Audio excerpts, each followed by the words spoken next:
Welcome to the CannaBiz Success Show. If you're a cannabis company owner or operator who's ready to scale your business, grow your profits, and plant the seeds to take your business to new heights, this show is for you. We'll share expert insights, industry trends, and actionable strategies to help you blaze a trail of success in the cannabis industry. Welcome to the CannaBiz Success Show. Today we're talking with George Jage. George, good to have you here. Hey, thank you so much. Really appreciate the opportunity. So we're gonna dive right in. Before we get into your background, I'd like to just start off with what brings us together is this plant we call cannabis. I'm really excited about our conversation today because there's a lot of challenges in cannabis around pricing, profitability margins have been impacted over the years, and I think a lot of what we need in the industry is connections and sharing what is working and what's not, and branding has a lot to do with that, and so. Happy to kind of dive more into that. But first, I think just to start off, what brings us together is cannabis, right? And wanted to just start the conversation with: was there a moment when you had your first experience with cannabis, and what got you started here? So it was really back in 2014 after I had exited one of the trade shows I built for the tea industry, and was approached by the publishers of then MMJ Business Daily that had one full-time employee and had plans to build out a newsletter that built up a business subscription and then eventually sold that off for $1 million. I was able to come in and take a lot of trade show experience and community building experience. There was a lot of parallels to where the tea industry was when I launched that show and where the cannabis industry was, and really kind of take some of my skills and insight and rebrand everything that they had over at MMJ Business Daily to MJ Biz Daily, MJ BizCon, MJ Biz Magazine. And scaled that up and grew the company very successfully for them, wrote their exit strategy. And unfortunately, the owners and I had executive divorce over some promises made that was settled outside of court.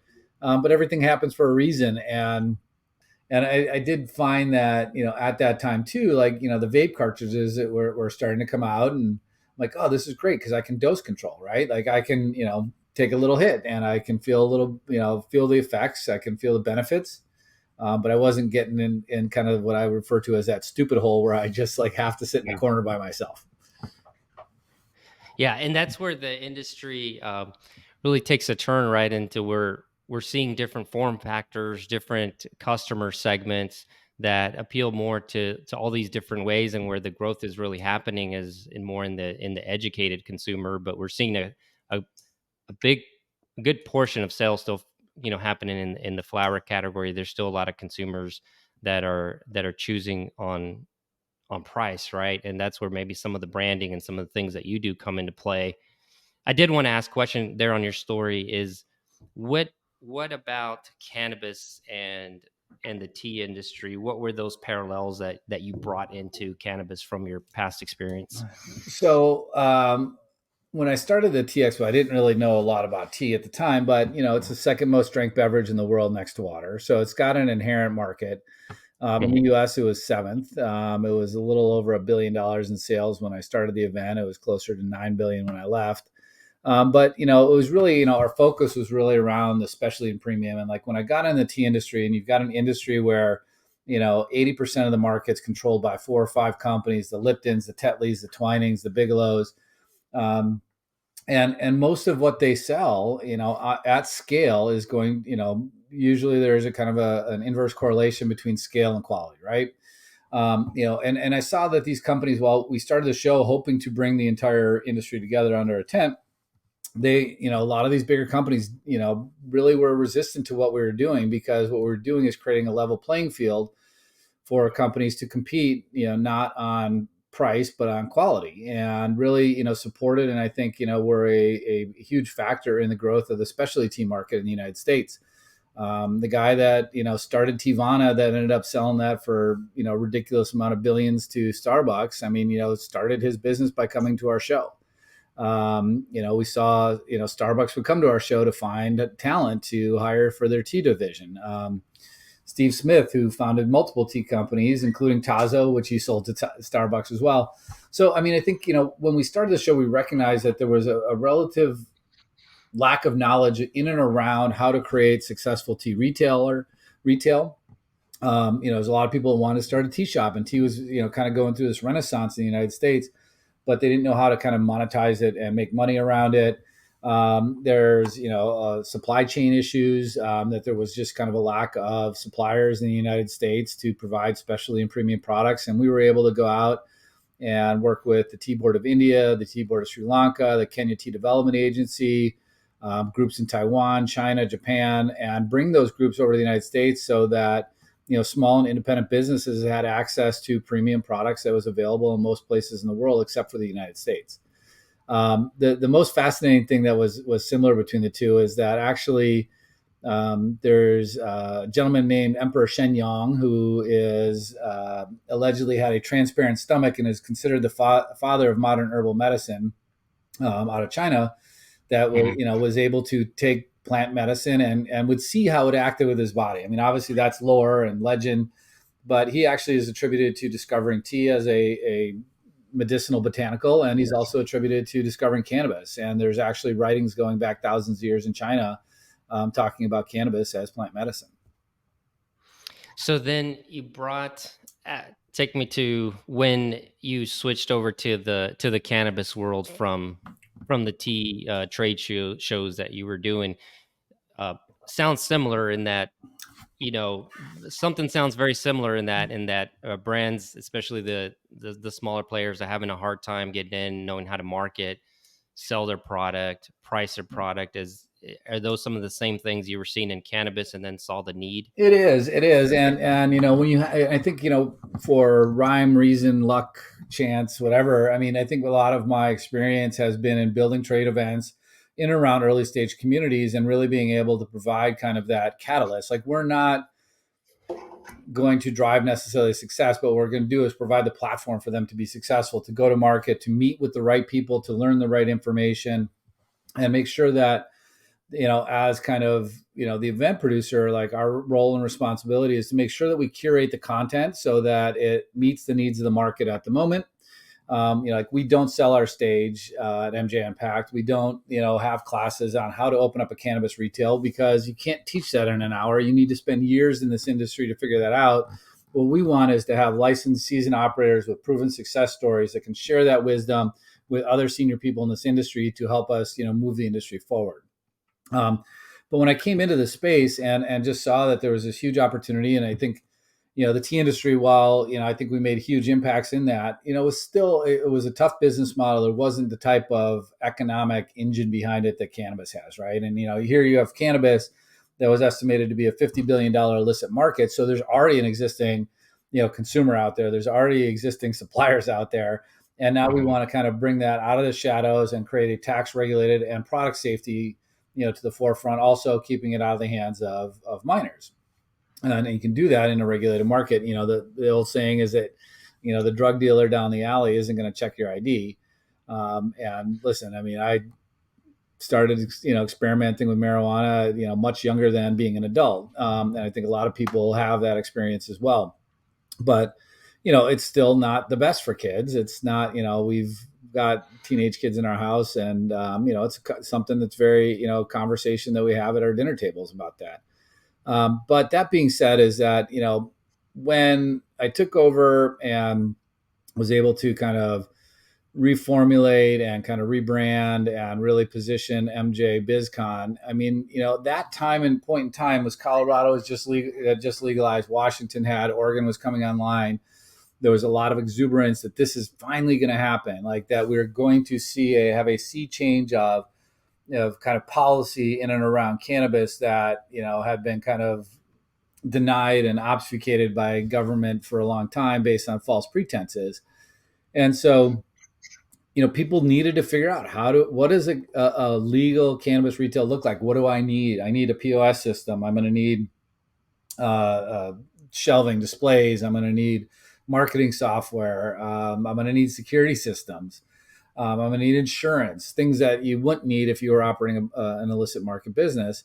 And same thing for the manufacturing of products. I mean, prior to federal legalization, if you wanted to eat a cannabis brownie, it was made at your friend's house or you made it in your kitchen. It wasn't something that was a commercial product that was, following the guidelines of food safety. And the same thing with cultivation, with the requirement in Colorado that this needed to be indoor cultivated, the need for equipment, for lights, for air conditioning systems, humidity control systems, trimming systems, automation, all sorts of stuff, what was the need. And that was a really exciting time. And I think that really allowed us to accelerate MJ Biz into a leadership position for the market. But you talked about the changes that happened in this industry, and we've had several changes and several kind of paradigm shifts. Unfortunately, I don't think MJ Biz is adjusted to the market. I don't think a lot of the other shows that started then continue to kind of focus on that supply side of the industry, and dependent on that. When this is really, at the end of the day, and I saw it very early, is a consumer packaged goods industry. I mean, there's facets. I don't want to ignore the fact that this is first and foremost a medical product. Then patients should be at the top of that pyramid. There's obviously other applications for cannabis and its sister plant hemp to disrupt the textile, the energy industries, the plastics industries, and everything else. But focusing on cannabis as a consumer packaged goods industry, like the end game for the trade show industry is going to look a lot more like a natural products expo or fancy food show than it is going to look like bad Home Depot shopping experience that a lot of these shows have kind of evolved into. And was there a particular moment when you were MJ Biz that you realized that it was very much in the beginning driven by the availability of the product, right? There was a healthy supply and demand, and then at some point there was an evolution that said that's not gonna carry things forward. Was there a moment when you realized that and you said, we need a conference that really brings people together, that allows them to showcase their brands and connect to the right folks and move more towards a CPG brand, more towards a CPG industry, which is more about really, driving value for the new products to come to market, like the Consumer Electronics Show, which is I think going on or just ended in Las Vegas. I mean, that's such a powerhouse show. And there's a story about Comdex, which was kind of the initial computer show in the industry that was focused very much on kind of that corporate industrial segment of the industry. And then when computers became personal computers and it became a consumer packaged goods product, and you and I could go buy a computer and have a desktop computer and dial-up modem back in the day, the entire industry shifted focus, and Comdex disappeared completely off the face of the earth as a result of that and other factors. I think the first show I was able to get, Dixie Elixirs to exhibit at the show, for a brand that was based in Colorado to have a presence on our show floor and kind of like really kind of watching and measuring the success they had. And at that time, Tripp was and his team and Joe, I mean, I think they were, ahead of their time and probably, maybe before their time, but he recognized like he needs to be able to build partnerships in other states and be able to have this brand in multiple states and anticipate that national market. 10 years later, I mean, we're still kind of trying to get there, right? And I think people have figured out some models in and around that. But, at that time they were trying to do that. And I didn't know if that was, that format and that event format was going to really, create the success that they needed in that space. So, it just depends. I mean, this is kind of what I do and kind of why I do what I do is, I go to bed thinking about it and I wake up thinking about it. Like what's going to happen next? What does it mean if we go to Schedule 3? And obviously we know that 280 is going to go away, but more importantly, does that have an impact on infusing capital into the industry, which is in short supply now? It's like, not watering your plants, they're going to die. And this is a growth industry, not getting any access to capital. So does that accelerate or reignite the infusions of capital into a growth industry that's, probably at 10% of its full potential right now, just in the United States. But that's the easy thing, that the 280 tax code goes away and a lot of operators will be able to start becoming profitable or increase their profitability, maybe create some successful exits for them. Schedule 3 as kind of a lily pad to descheduling, not dismissing how important it is for us to expunge the records of people that have been busted, typically with some type of racial bias in and around cannabis needs to go away, and we need to right those wrongs. But this lily pad of Schedule 3, I mean, is also going to keep the federal government from setting up a taxation on the industry. They won't set that up until it's fully descheduled, and it'll probably look a lot like alcohol. It'll keep the bigger alcohol and tobacco companies and other CPG companies that already have marketing plans, brands, business plans in and around the space. Like when they come in, the amount of capital that they have because of the profits they've created from their other vice businesses and the operational efficiency and their ability to kind of pot bully the market, it's going to be a tsunami. And a lot of these operators, if they're in a weakened state, are going to get washed out to sea. So this gives us an opportunity to kind of have a pause period for these, a lot of the brands and the people and the operators that, put the blood, sweat, and tears into, creating a successful product, an opportunity to maybe get healthy and stronger before that tsunami comes in. Yeah. And it's a big challenge. Like one of the questions I'd like to ask you is the descheduling. Well, before we get into that, like let's talk about branding. You've been in the industry so long, and you've seen an evolution in branding from 2014 and your first kind of years in Colorado. What have you seen in terms of how brands have improved in terms of how they've positioned their brands and created that value with consumers, or maybe how have they been able to be successful? Because as we know, brands, I talk to a lot of people, and so many people can't name 5 cannabis brands, right? Just because of the limited marketing. And so it's very kind of regional based, anecdotally as I talk to folks. So what's maybe been the evolution? How has the industry grown from a branding standpoint and being able to connect with consumers? Sure. Over the last few Yeah, I years? mean, that's a great question. And again, it's, these big companies that are sitting on the sidelines right now, they understand brand. They put together focus groups. They do all sorts of, kind of processes around creating, brands that are going to resonate with customers. When you look at brand, it is about how I feel when I see your product, right? Like, so how does your product make me feel is what is going to define brand in the marketplace. And I would argue that there's probably not a more powerful product than cannabis to create an emotional response or a psychotropic response in the consumer that they're desiring, that creates a tremendous amount of loyalty to that product, right? We've seen an evolution. Like I think the people copying, Fruity Pebbles and Skittles and, the Good Dank bar back in the day, they are basically borrowing other people's intellectual property and kind of creating this kind of almost comic Joe Camel type of mentality around brands are starting to filter away. And brands are, the really important part about brands is storytelling and authenticity. You brought up a really interesting point a minute ago about, a lot of people are still, consumers are based on price and on flower. And there's always been this conversation about how do we go get, the Chardonnay, mom to, eat an edible or smoke a joint at the end of the day and everything else. There's stigma around smoking and combusting cannabis versus, eating an edible or, putting on a cannabis patch or, Martha at Butter Cake, who I love, has got her little Listerine strips, dissolvable Listerine strips is a great, another function, form function. It is, I think there's a lot of the people and a majority of the consumption is in and around people who've already had a relationship with cannabis. The Canna Curious are coming in. It's really important we manage that experience for them as an industry and as kind of defenders of the plant. It's finding those right products. And one of the things that I've always, going back to the brand question, you need to be authentic. You need to be a storyteller.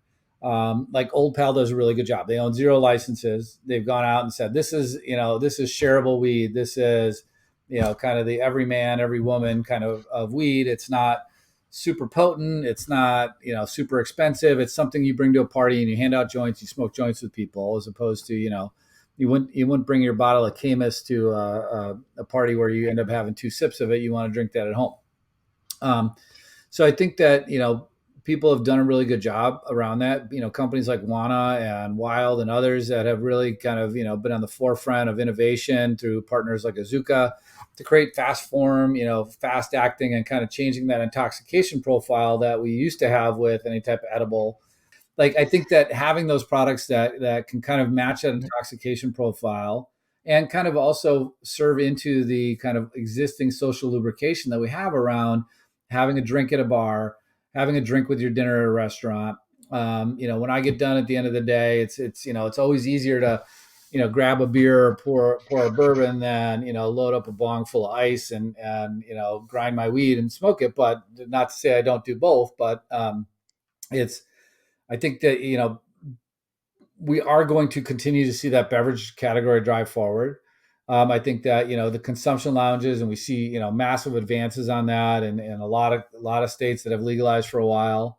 We're seeing really innovative people coming online. There's a gentleman up in Michigan that's creating it's called the Cannery. It's going to have a production facility. It's going to have a tasting lounge. It's going to have like a little bed and breakfast associated with it, where you can go in and you can kind of see the whole process from start to finish. They opened up a dispensary inside of the golf shop up the road from my house. It's Native Nation land, so the Squamish tribe. It's not legal to smoke on the golf course technically, but nobody's giving you, a second look if you are. And then, one of our other friends is opening up a dispensary at a hotel on Atlantic City. And their expectation, their plan with the hotel property is that you're going to be able to order weed, through room service. And they'll have a consumption lounge on property. So you can go down, instead of going down to the hotel bar, you can go down to the hotel consumption lounge and smoke a joint. Yeah, so we're getting into the retail side, right? And we're talking about brands.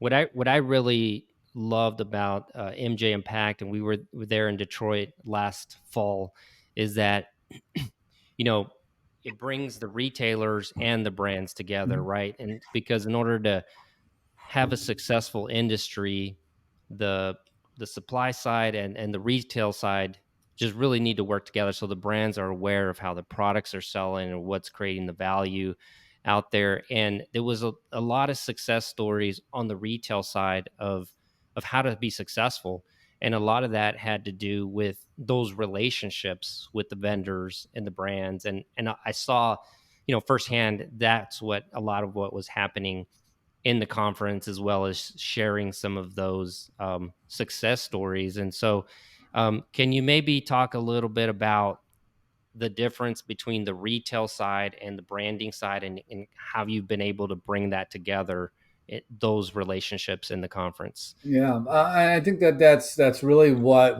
what we have and what we are going to continue to create with MJ Unpacked, is that we want this to be that CPG style show, which is the last kind of industry interchanger, before we reach the ultimate hero in the journey, which is the consumer, right? So this is where retailers can find new products. This is where brands can launch new products, where retailers and brands can see what's happening across the entire country, who's innovating products, what new form factors are coming up next, and build those relationships and that networking.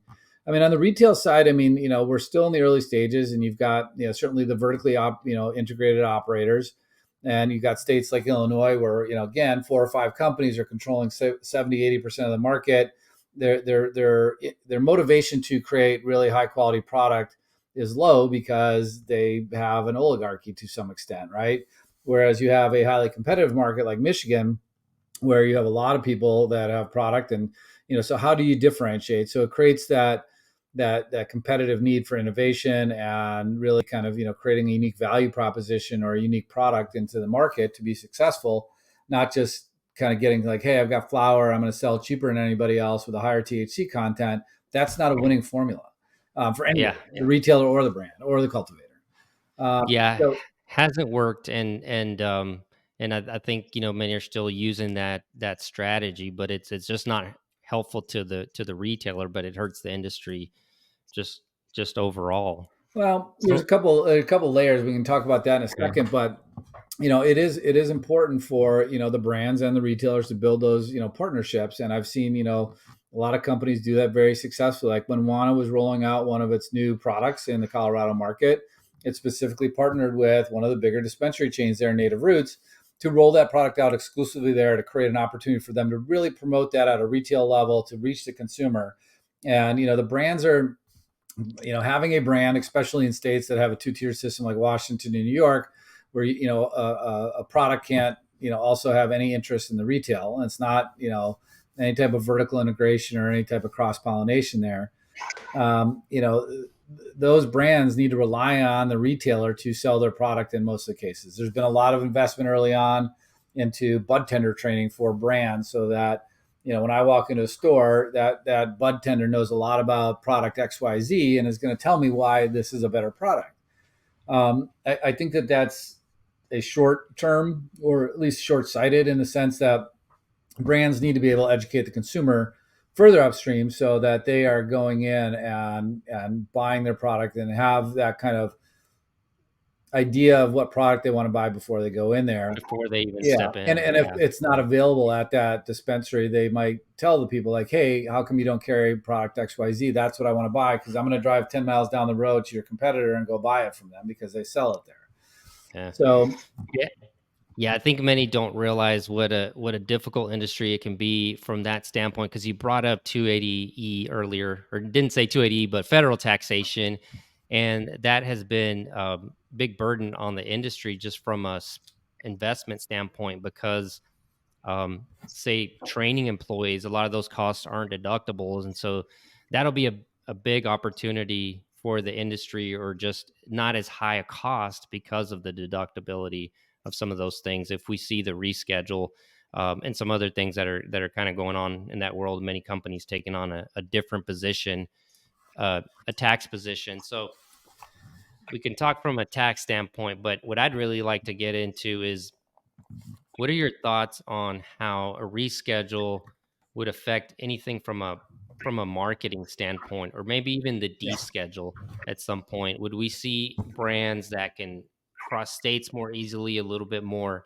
national recognition once we get to a full reschedule, a full descheduling? mm-hmm. Yeah, I think going back to my last point, that the brands, really need to be able to create pull demand for their product from the consumer at the retail level. And they don't have access to those advertising channels to do that. So they are relying on the retailer and need to create those partnerships, right? And again, meeting the needs of the market at the moment. It's really important for those relationships and those networks to develop. And they happen in real life and in person. And by creating an event that really curates to make sure that the people in the room are decision makers and can, actually influence the outcome of those businesses.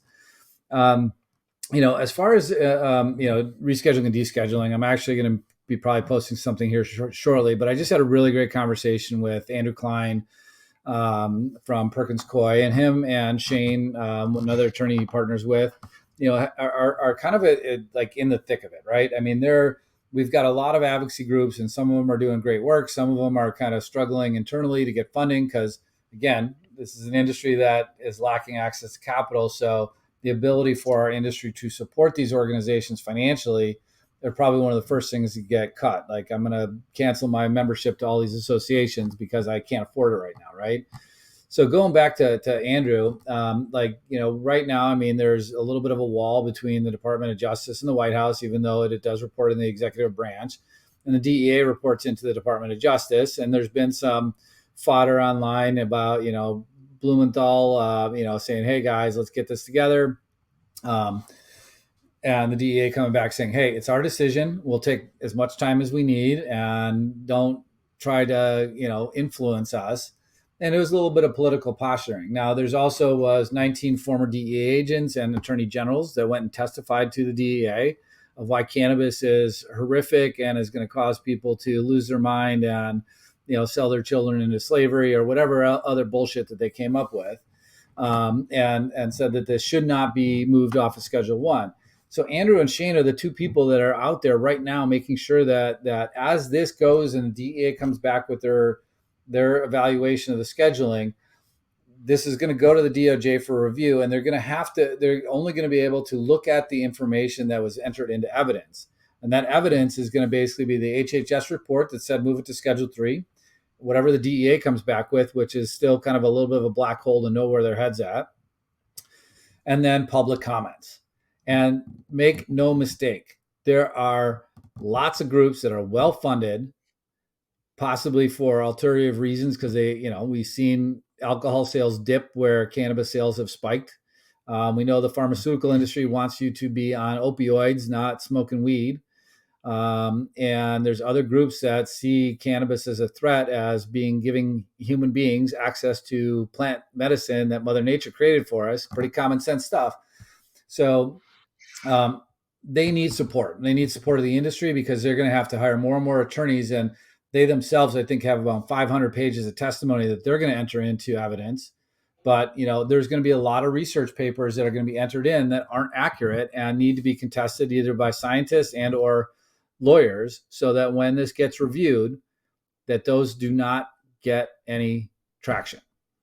Again, working in the tea industry, we also launched a show called the Healthy Beverage Expo, and met a lot of amazing people in and around that space. And again, beverage industry very, very much buttoned up. There's 4 companies that control 80% of the market. And there was always this talk about high fructose corn syrup. There was stuff happening where they were creating corn-based plastics that are biodegradable, which they weren't. They were basically chemically altered corn molecules that took 10 years to biodegrade in industrial composting, which nobody has access to.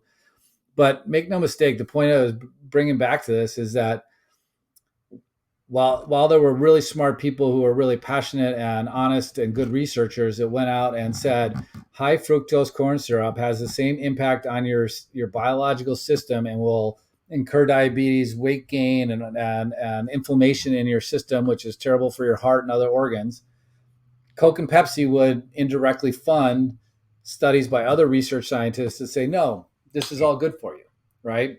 So Mark Twain said there's 3 types of lies: white lies, big lies, and statistics. There's going to be a lot of research. There's been over 3,000 research papers that have been, studies that have been done since 2016. There's a lot of them that are scientifically sound. There's others that were done with a set purpose at the end of it. And as an industry, you will probably be hearing from me on some social media, really calling to action the industry to support, to make sure that this potentially could be our last chance. If this industry continues to get choked out from the middle because of the lack of access to capital, the private investors have gone away. They've taken on too many losses. They're not jumping into the space. The VCs have kind of put out all their dry powder, and if they have any left, they're saving it to bail out companies that are struggling through this kind of economic contraction. And the private equity guys and the institutional capital aren't here yet.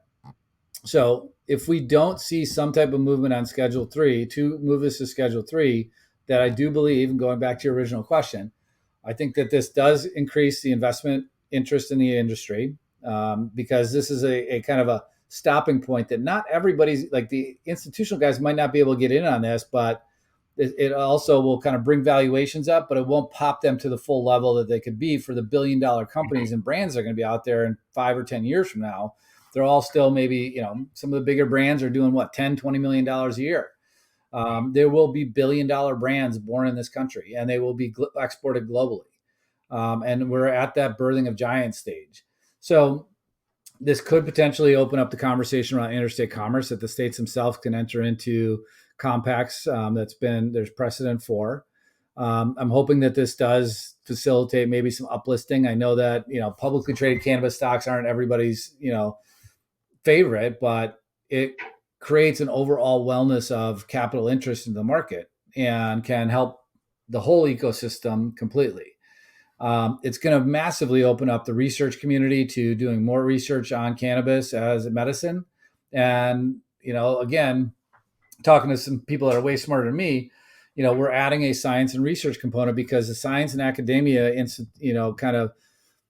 institute has really stalled out, where they can't connect with the commercial side of the industry. And we need that academia to discover products and create, innovation that can be applied into a commercial setting that can then turn around and feed back into the research community, funds, and whether it's at a university or a private research, facility. Yeah. One of the things you mentioned there was just the common sense. And I think all of us in the industry, know that a lot of this isn't based on common sense, and there's a lot of factors at play.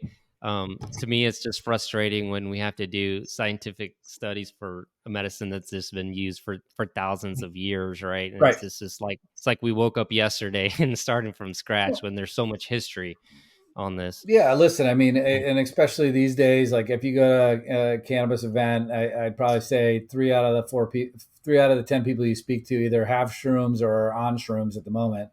But you're seeing the same type of renaissance with the psychedelic community. And if you kind of go back and, you read Michael Pollan's book and you understand like, what happened there. And again, the whole Nixon administration of creating this kind of false narrative, to vilify the black and the hippie communities on TV so that he could win the election.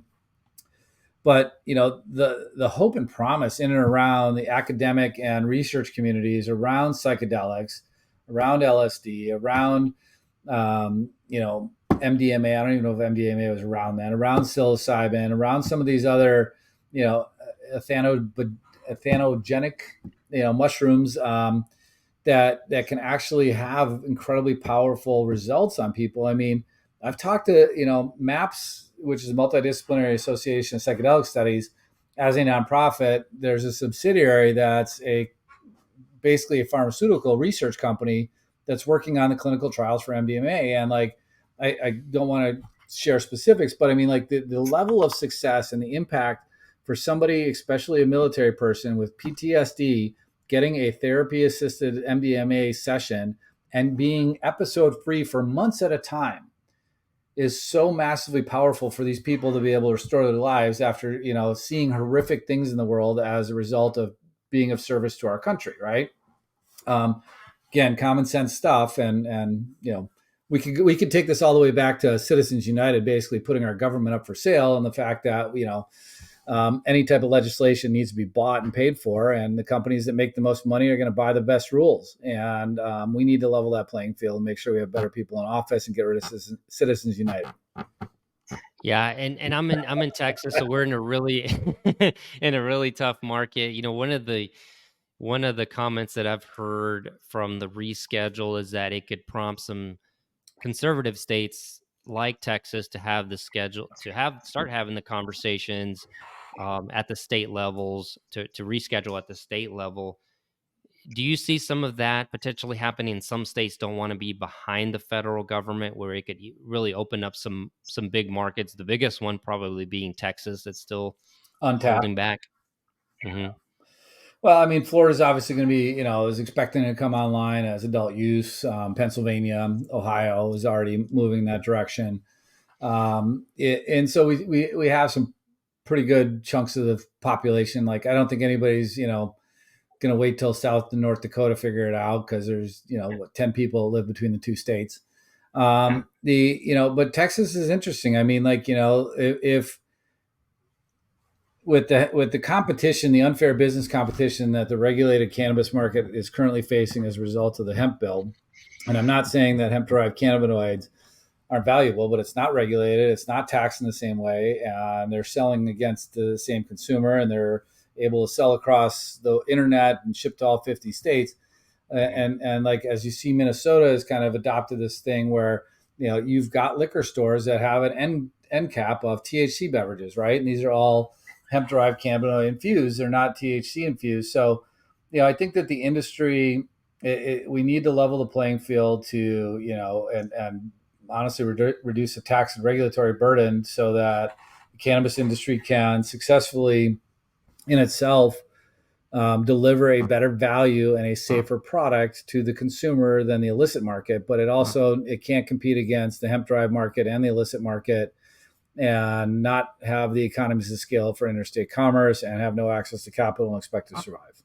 Right. And I have a hard time, commenting when I'm asked about the hemp derived market. It's like, it's not the bad guy. It's what you said, is that the playing field just needs to be even, from a taxation standpoint, from a regulatory standpoint, and allow consumers to choose. Right. I think that's more along the lines of what you're saying.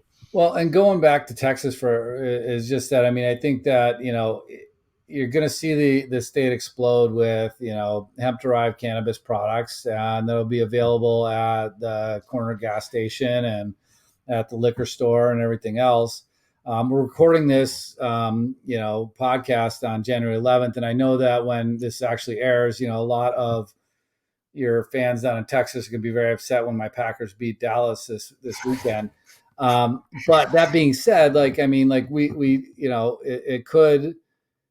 it could limit the opportunity for, the typical kind of block and tackle, tax and regulated and tested cannabis industry in that market, unless there's either a federal program or there is some type of convergence and or equilibrium created between the hemp-derived cannabis markets and the THC-derived, the traditional cannabis markets and the hemp-derived markets.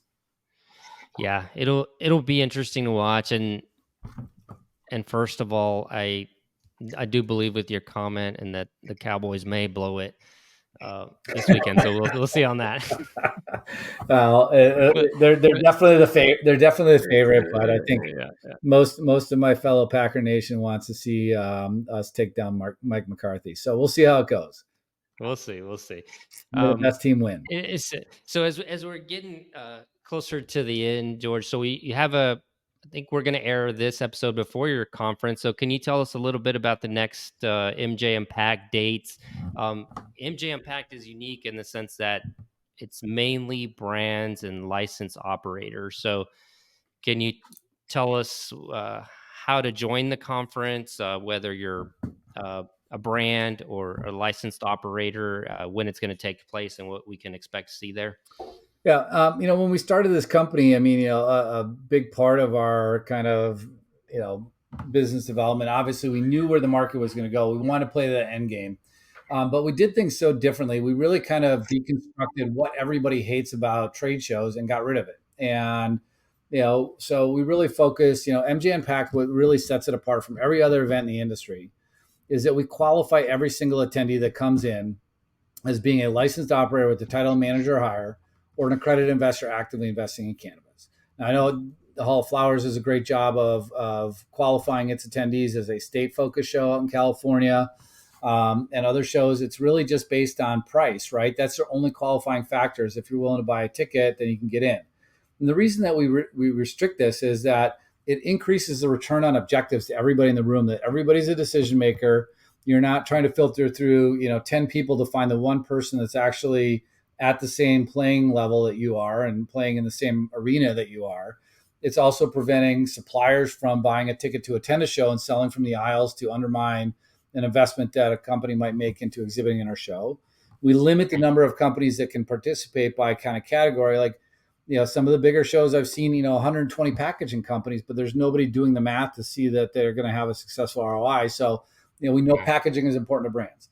So, we have been, traditionally focused, and a lot of people refer to us as an investor conference or this conference and everything else. At the end of the day, it's we're creating the national CPG show for cannabis. We don't have a national market yet, so we're kind of meeting the needs of the market at the moment. We're bringing together the investment community, the CPG brands, and the retailers traditionally. This year, we're expanding, so we're going to have 3 function areas on our floor of the garden. We've always kind of considered we've always considered cultivators as a brand, because at the end of the day, as soon as they put their label on their product and put it in a jar or a bag, it's a CPG brand. But cultivation's unique, right? So there's the cultivation side, there's the food manufacturing side, then there's the kind of retail side.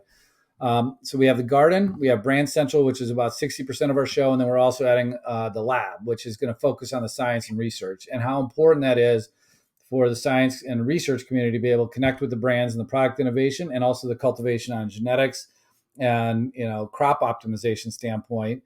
The cultivators want to connect with the brands as a raw material product and the retailers as a finished product. And this is the apex of the ecosystem, right?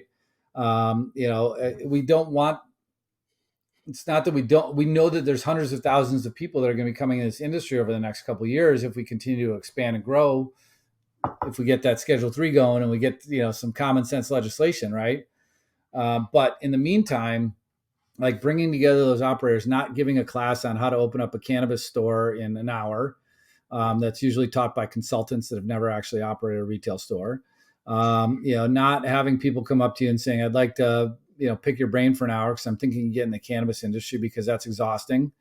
It takes years to really understand and navigate this space. So, we want the pioneers, the people that are leading the charge in this industry, and bringing them together in the most meaningful way to concentrate and create efficiency around their time, to have the most meaningful conversations in the shortest period of time and have a great time. Like, we do a lot of very experiential stuff. I mean, we've done everything from mechanical bulls to oxygen bars on our show floor. I think I might have somebody that's going to be doing the puppy petting zone at this show. So we might have the adoption center there, and you can adopt a puppy at MJ Unpacked. But the nucleus around this is bringing together senior level people that are decision makers, operating licensed businesses, investing in licensed businesses, or driving the research that's going to help us all get forward faster.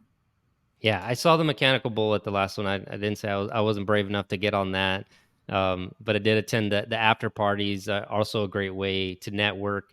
And if anybody happens to miss this next conference, MJ Impact traditionally has been twice a year. Is that the same cadence that you're looking for in 2024? No, In we're case actually somebody misses the it's a last one. great question, and Wendy, who I know is going to be on your program as well. We're talking to a lot of people. It's like, when's our fall show? Like, we did our fall show in Detroit last year. The market is desperately seeking consolidation, and the companies that are supporting these events by through their event marketing spend is going to continue to contract. We saw most of the shows on the West Coast go down 50%. MJ Biz, I think, was down 30 or 40% by some estimates, et cetera. So, what we're doing is we're saying we're going to focus on being the definitive spring event for the cannabis community, right? This isn't an investment conference. This isn't a state-focused event. This is the spring event. It is on the East Coast as well, where all of the growth and the investment opportunities are coming from. It is also focused on licensed operators, which is the apex of the industry. And we think it's one of the funnest events to go to in the industry. So I agree. We've got some fall plans. But it's not going to be an MJ Unpacked event. It's going to be a different product. We'll be rolling that out here shortly. Yeah, and that's going to be. Can you give us the city and date? Yeah. So we made the move out of New York to Atlantic City, and there was a lot of internal discussion about making that move. People are concerned. Well, it takes long to get to Atlantic City. Well, most of our audience is flying in. If you fly into New York, you're probably an hour and a half to 2 hours, depending on traffic, to get to Midtown Manhattan. You can fly into Philadelphia and be in Atlantic City at the hotel in an hour-ish. And if you're really brave, you can fly Spirit Airlines and fly directly into Atlantic City, which I recommend to nobody. We're going to Atlantic City. The event's going to be April 9th, 10th, and 11th. It's at the Hard Rock Hotel and Casino. Beautiful property. We've got $89 room rates for our attendees to come versus, spending $350 a night in New York. The economics around this, it's right on the boardwalk. Atlantic City's made a hell of a comeback, and it's really kind of a fun city. And I think what I like about it the most is it kind of reminds me of older Las Vegas before it got super crowded, super expensive, and overwhelming, right? And kind of brings us back to the Rio days when I was running MJ BizCon, of having that type of close-knit community that's really driving the industry forward in a single place that's not, kind of spread out all over town now. No, thanks for that. And I won't ask where to find you, because you can just Google MJ Unpacked and learn more about the conference. Is there any way to find you or learn more about the conference for those who are interested, other than website, or is that what you recommend? Website's the best place to start if you're interested in exhibiting, attending. The registration is live, and we have a couple of tiers where we increase the prices the longer you wait. We want to get commitments early. Actually, this year's registration, we just opened up at the first of the year. We've seen more people register in the first week of our show than we've ever have in the history of the event. And it's a lot of really powerful retailers coming from all over the country, from Connecticut and New Jersey and New York and California and Colorado. We expect, and Michigan too, actually, I think somebody just registered from. So, this is an opportunity to really see the market as it will be in the future. It's also an opportunity to build your network, which is your net worth, with people that are playing at the same level you are.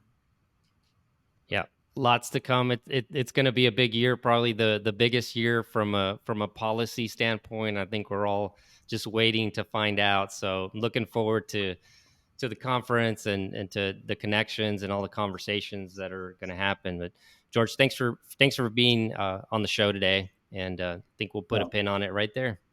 Guillermo, thank you so much for the opportunity again, and thank you again for your support. You bet.